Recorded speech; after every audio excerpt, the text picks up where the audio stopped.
All right, Dolphins fans. It's been like 2 months, but we finally got another win. So good stuff. The Miami Dolphins defeated the Houston Texans 17-9 in quite possibly the sloppiest game of certainly this week, perhaps the entire season.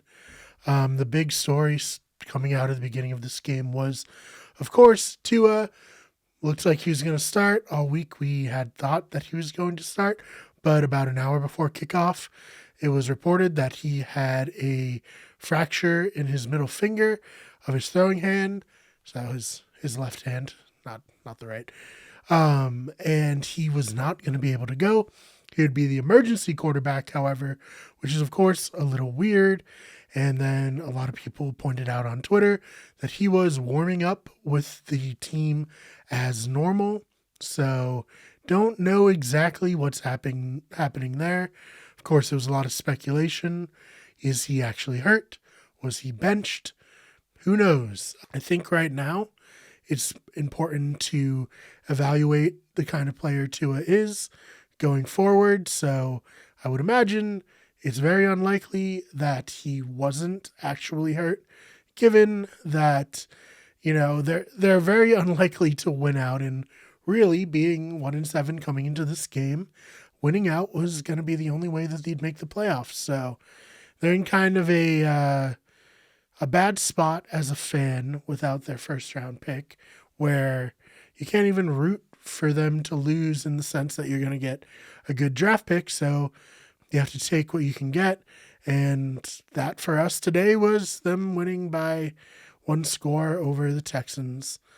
And I mean, it was a bad game for both teams. I don't think I necessarily realized how bad the Houston Texans are this year. Obviously, I knew that they were in pretty rough shape, being 1-7, but I didn't know how much of that was David Mills just being bad and inexperienced as a rookie. I watched them play the Patriots, and they played decently well in that game, well enough to, have to force the Patriots to mount a giant comeback. So I was really expecting the Dolphins to lose, but thankfully they didn't, because, as I said, them losing doesn't really do anything positive for us, given that, the Eagles have their first round pick. All right, let's get into some stats. Obviously, with Tua not starting, Jacoby Brissett got another start. He went 26-43, 244 yards, 1 touchdown, 2 interceptions. Myles Gaskins led the way on the ground with 34 yards and a touchdown out of the Wildcat formation. Very nostalgic, of course, for Dolphins fans. Jalen Waddle led in receiving, catching 8 receptions for 83 yards. Mike Gesicki put up 4 for 54, including 2 very, very impressive one-hand catches. Matt Collins also contributed. He caught a touchdown. He had a downing of the ball on like the 2-yard line at the very end of the game. So you gotta love Matt Collins. Of course, I love him because we share very similar tastes in terms of hairstyle, but I think he's a very good player who, let me take that back. I think he's a very good player for the team in the sense that he seems like a good leader. He does whatever it takes, and he shows up decently well when they need him to play at receiver, which of course they did because Devontae Parker went on IR, joined Will Fuller there. And then Kirk Merritt, he was elevated, and he had 1 catch for 13 yards. He also had the chance at a much longer catch later in the game, but the throw wasn't quite accurate. So, it's debatable whose fault that was. Should he have run a little bit further out? Should Jacoby Brissett have placed that a little better? I can see the argument for both sides there. Jalen Phillips, he had half a sack. Ogba had a sack. The defense actually played really well, and I know they should play well given their opponents. I mean, the Houston Texans aren't necessarily a good team. In fact, they're quite a bad team, but when you play bad teams, your defense is supposed to play well, and they did. They held them to 9 points, so that's great. Other than that, this is just really sloppy. 9 turnovers, 5 for the Dolphins, and 4 for the Texans. A lot of fumbles for the Dolphins. Got to clean that up.